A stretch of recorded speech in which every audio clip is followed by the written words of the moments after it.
ਅਸਲਾਮ ਵਾਲੇਕੁਮ ਦੋਸਤੋ, ਸੋਚ ਦੇ ਸਫ਼ਰ ਦੇ ਨਾਲ ਡਾਕਟਰ ਰਫੀਕ ਤੁਹਾਡੀ ਖਿਦਮਤ 'ਚ ਹਾਜ਼ਰ ਹੈ। ਤੇ ਦੋਸਤੋ, ਅਸੀਂ ਅੱਜ ਗੱਲ ਕਰਾਂਗੇ ਕਿ ਜਿਹੜੇ ਜ਼ਹੀਨ ਲੋਕ ਹੁੰਦੇ ਨੇ, ਯਾਨੀ ਕਿ ਸਮਝਦਾਰ ਲੋਕ ਹੁੰਦੇ ਨੇ, ਉਹ ਅਕਸਰ ਹੀ ਇਕੱਲੇ ਹੋ ਜਾਂਦੇ ਨੇ। ਔਰ ਉਹਨਾਂ ਦੇ ਇਕੱਲੇ ਹੋਣ ਦੀ ਜਿਹੜੀ ਸਭ ਤੋਂ ਵੱਡੀ ਵਜ੍ਹਾ ਹੁੰਦੀ ਨਾ, ਉਹਨਾਂ ਦੀ ਸਮਝਦਾਰੀ ਤੇ ਉਹਨਾਂ ਦੀ ਜ਼ਹਾਨਤ ਹੀ ਹੁੰਦੀ। ਉਹਦੀ ਵਜ੍ਹਾ ਹੈ ਕਿ ਜਿਹੜੇ ਜ਼ਹੀਨ ਲੋਕ ਹੁੰਦੇ ਨੇ ਨਾ, ਉਹਨਾਂ ਦਾ ਜਿਹੜਾ ਲੌਜੀਕਲ ਬ੍ਰੇਨ ਹੁੰਦਾ, ਯਾਨੀ ਕਿ ਜਿਹੜਾ ਫੈਸਲਾ ਕਰਨ ਵਾਲਾ ਬ੍ਰੇਨ ਹੁੰਦਾ, ਉਹ ਜ਼ਿਆਦਾ ਐਕਟਿਵ ਹੁੰਦਾ, ਉਹ ਜ਼ਿਆਦਾ ਕੰਮ ਕਰਦਾ, ਜਿਹਦੀ ਵਜ੍ਹਾ ਤੋਂ ਸਮਝਦਾਰ ਹੁੰਦੇ ਨੇ। ਤੇ ਉਹਨਾਂ ਦਾ ਜਿਹੜਾ ਜਜ਼ਬਾਤੀ ਬ੍ਰੇਨ ਹੁੰਦਾ ਨਾ, ਉਹ ਫਿਰ ਘੱਟ ਕੰਮ ਕਰਦਾ। ਹਮੇਸ਼ਾ ਗੱਲ ਯਾਦ ਰੱਖਿਆ ਜਾਏ ਕਿ ਅਗਰ ਬ੍ਰੇਨ ਦਾ ਕੋਈ ਹਿੱਸਾ ਤੁਹਾਡਾ ਜ਼ਿਆਦਾ ਕੰਮ ਕਰਦਾ ਤੇ ਦੂਸਰਾ ਫਿਰ ਥੋੜਾ ਜਿਹਾ ਘੱਟ ਕਰਦਾ। ਤੇ ਜਦੋਂ ਤੁਸੀਂ ਜ਼ਿਆਦਾ ਜ਼ਹੀਨ ਹੁੰਦੇ ਜੇ, ਫਿਰ ਹਰ ਚੀਜ਼ ਦੇ ਵਿੱਚ ਤੁਸੀਂ ਹਿਸਾਬ ਕਿਤਾਬ ਰੱਖਦੇ ਜੇ, ਕਿੰਨਾ ਫਾਇਦਾ ਨਫਾ ਨੁਕਸਾਨ ਹੈ। ਉਹਦੇ 'ਚ ਇਹ ਹੁੰਦਾ ਹੈ ਕਿ ਤੁਸੀਂ ਲੋਕਾਂ ਦੇ ਰਵੱਈਆਂ ਨੂੰ ਵੀ ਬੜਾ ਜਲਦੀ ਸਮਝਣ ਲੱਗ ਜਾਂਦੇ।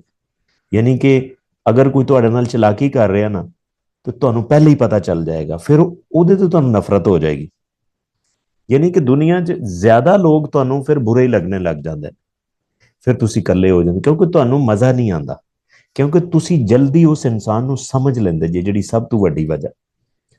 ਤੁਹਾਨੂੰ ਅਗਲਾ ਇਨਸਾਨ ਅੱਛਾ, ਤੁਹਾਨੂੰ ਮੁਨਾਫਿਕ ਅੱਛਾ ਨਹੀਂ ਲੱਗੇਗਾ, ਤੁਹਾਨੂੰ ਝੂਠਾ ਅੱਛਾ ਨਹੀਂ ਲੱਗੇਗਾ, ਤੁਹਾਨੂੰ ਫਰੇਬੀ ਅੱਛਾ ਨਹੀਂ ਲੱਗੇਗਾ।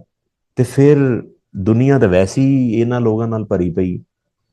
ਤੁਹਾਨੂੰ ਜਦੋਂ ਕੋਈ ਵੀ ਅੱਛਾ ਨਹੀਂ ਨਾ ਲੱਗਦਾ, ਤੁਸੀਂ ਅਫੋਰਡ ਹੀ ਨਹੀਂ ਕਰ ਸਕਦੇ, ਤੁਸੀਂ ਫਿਰ ਕੈਲਕੂਲੇਸ਼ਨਾਂ ਕਰਦੇ ਜੇ, ਤੇ ਫਿਰ ਇਸੇ ਤਰ੍ਹਾਂ ਤੁਸੀਂ ਅਲੱਗਾ ਹੋ ਜਾਂਦੇ। ਇਹ ਹੁਣ ਤੁਹਾਡੇ ਵਾਸਤੇ ਫਾਇਦਾ ਵੀ ਹੋ ਸਕਦਾ, ਨੁਕਸਾਨ ਵੀ ਹੋ ਸਕਦਾ, ਕਿਉਂਕਿ ਇਸ ਦੁਨੀਆ ਦੇ ਤੁਸੀਂ ਇਕੱਲੇ ਨਹੀਂ ਰਹਿ ਸਕਦੇ, ਕਿਤੇ ਨਾ ਕਿਤੇ ਤੁਸੀਂ ਕੋਈ ਕੰਪਰੋਮਾਈਜ਼ ਵੀ ਕਰਨਾ। ਲਿਹਾਜ਼ਾ ਅਕਸਰ ਇਹ ਹੁੰਦਾ ਹੈ ਕਿ ਸਮਝਦਾਰੀ ਵੀ ਤੁਹਾਨੂੰ ਨੁਕਸਾਨ ਪਹੁੰਚਾ ਸਕਦੀ। ਤੇ ਲਿਹਾਜ਼ਾ ਕੋਸ਼ਿਸ਼ ਇਹ ਕਰੋ ਕਿ ਚੀਜ਼ਾਂ ਨੂੰ ਬੈਲੈਂਸ ਲੈ ਕੇ ਚੱਲੋ। ਤੁਹਾਡੇ 'ਚ ਇਮੋਸ਼ਨ ਵੀ ਹੋਣੇ ਚਾਹੀਦੇ ਨੇ। ਤੁਸੀਂ ਇਹ ਵੀ ਸਮਝਣਾ ਕਿ ਹਰ ਇਨਸਾਨ ਇੰਨਾ ਆਈਡੀਅਲ ਨਹੀਂ ਹੁੰਦਾ, ਕਿਸੇ ਕੋਲ ਗਲਤੀਆਂ ਵੀ ਹੋ ਸਕਦੀਆਂ ਨੇ। ਤੇ ਲਿਹਾਜ਼ਾ ਇਹ ਸੋਚ ਕੇ ਚੱਲੋਗੇ ਤੇ ਤੁਹਾਡੀ ਸਮਝਦਾਰੀ ਵੀ ਬਿਹਤਰ ਰਹੇਗੀ, ਔਰ ਤੁਸੀਂ ਇਕੱਲੇ ਵੀ ਨਹੀਂ ਰਹੋਗੇ।